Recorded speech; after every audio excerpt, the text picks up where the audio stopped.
Luke, we've talked about the housing market before. Yep. You've basically kind of stated where your position is on it. But some interesting things have come out. The National Association of Home Builders Index fell for the seventh straight month to its lowest level since May of 2020. The 12-point drop from 67 to 55 was also the second largest drop in the history of this index. A shocking drop, and it came in below all 31 analysts' estimates. Now, you stated several times on the show that you believe the housing market will not collapse. With this data, does that still hold true in light of what's going on right now? Yeah, sure. So let's pull up that data for a moment.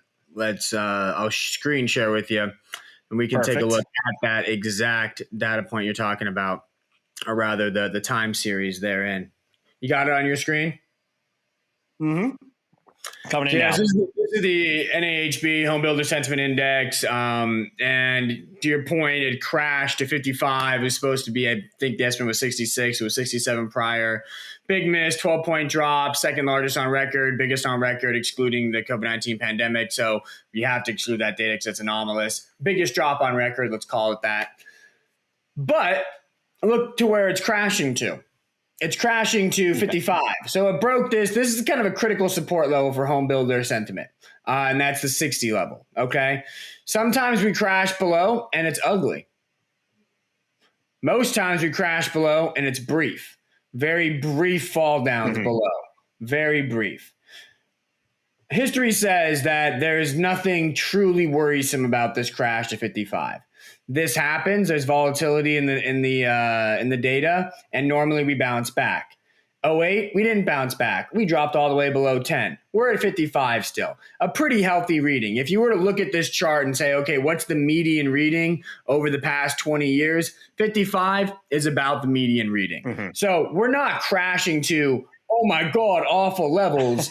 We're crashing to normal levels after being highly elevated for about 18 to 24 months. So this is a normalization, not a crash. And that is the whole thesis that we have been painting in this podcast and in my publications for several months now. What we're seeing is a great normalization of the housing market, not a great crash of the housing market.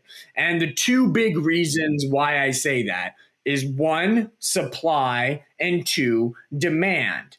On the supply front, we are in the most supply-constrained housing market of all time. What happened is that 2008 hit. First off, 2004, 2005, 2006, this American dream of everybody owning a home was the defining theme of American culture. Everybody was involved in that big buying spree. 08 hit, 07, 08 hit. A lot of people lost their homes. Everybody was freaked out. The American dream was broken. And that created a lot of consumer hesitancy in the housing market. Demand kind of fell out. People were very nervous. You had a lot of people in our generation, Aaron, that decided to, maybe I'll stay at home with my parents. I won't go out and buy, the white picket fence with the lawn, my little, 3-bedroom home. Not going to do that. So a lot of people were staying at home. A lot of people were moving to cities and living in apartments and condos. Home buying demand was very weak post 08. As a result, home builders didn't build that much. Home construction activity between 2008 and 2019 was significantly lower than it was between 1995 and 2004, than it was between 85 and 95. It was the lowest volume of home building on record, that stretch post 08. So we basically had a decade plus of underbuilding in the housing market. Then COVID-19 hit, and all of a sudden, everybody wanted to own a home for various reasons. Memories of 08 got wiped out. There was this remote work shift. People wanted to work from home, and so they wanted to look for homes that accommodated that. There was this whole shift towards an enhanced recognition of the value of a home. Home buying demand came back. but we've been underbuilding for 10 years. So you had this massive demand surge against the backdrop of a very supply constrained market. And now you're seeing those supply constraints still last. Month supply in the US housing market is 2.6 months, meaning that if no new supply came on, it would take 2.6 months of current buying activity rates to wipe out all the inventory. That's very, very low. Normally you're looking at 5, 6, 7, 8 months. And in terms of when does the market crash, normally that inventory level month supply is up above 12 months, 13 months, 14 months. It starts getting into those double digit numbers. We're at 2.6 right now. We're very low. New supply has to come into the market for prices to come down. But new supply can't come into the market from existing home sellers, right? Because for most of us, if we sell a home, we got to go buy a home. Not a lot of us own 2 or 3 homes. So the existing pool of homeowners are not going to elevate the supply of homes on the market. Sorry. The new supply is going to come from home builders. Home builders have to go from underbuilding to overbuilding. But building a home takes a while. It's a 12, 16, 18-month process.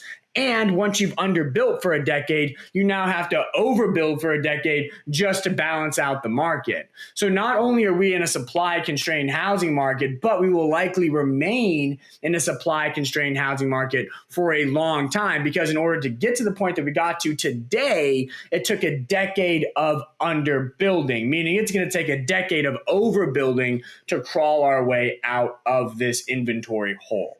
So that's the first reason I'm very confident saying this is a housing market normalization and not a housing market crash. The second point is that demand is very, very high. Again, we had a whole generation of people that throughout the 2010s graduated college and either went to go live in cities and owned apartments or condos, not owned, rented apartments or condos, or they stayed at home with their parents. Now that generation of individuals, they're making a lot more money. They're at a point in their lives where it kind of makes sense to either move out of your parents' basement or move out of your childhood bedroom and or get married, have kids, get the whole American dream of, starting a family, having your own home, la-di-da-la-di-do. That generation is now at that point.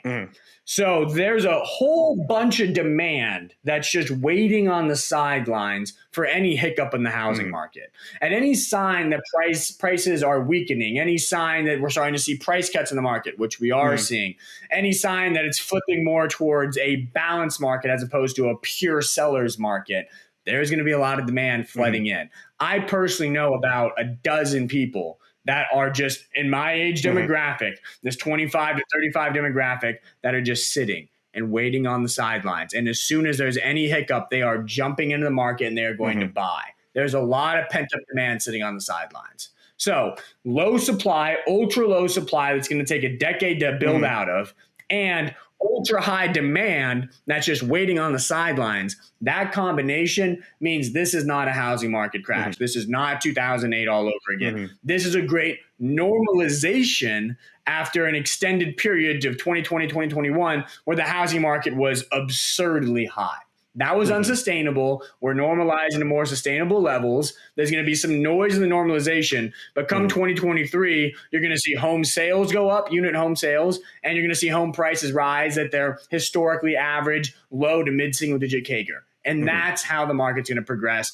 All these calls for housing market crash, way overblown. Great normalization, not great crash.